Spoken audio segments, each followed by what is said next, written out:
And here we are in 2015, advancing to the joys of vinyl. I don't know what's happening. I blame Edward for this, getting me back into this ridiculous habit. Anyway, I made some. I bought this old turntable and I had a new plinth made for it, which is the awesome plywood that you can see there, and that was from a guy in Riverton who made our front, a sign for out the front for us as well.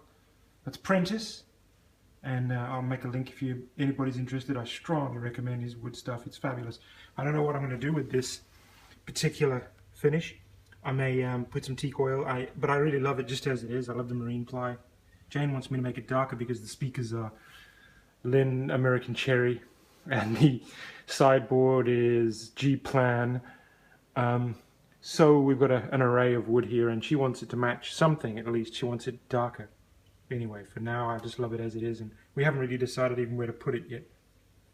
So this is an album that I bought by mistake.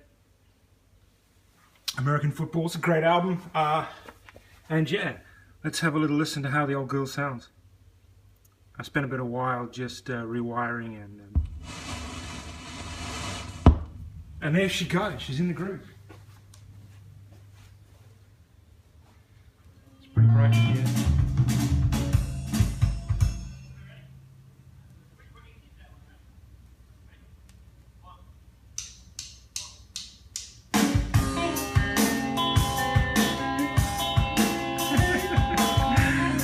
Come on!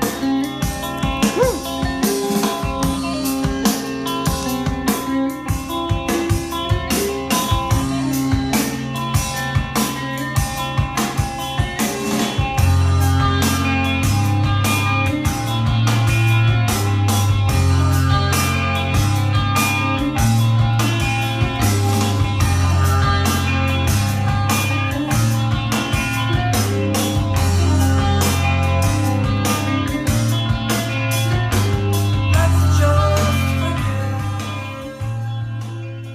So yeah, the guts of the turntable is obviously an old Garrard Lab 80, I think it's called, and yeah, it still needs a bit of cleanup, but I've tried to take care of most of it. Anyway, hope you guys enjoyed that, and I'll make a new one for Andy Wilson, and you'll see why. Cheers, guys.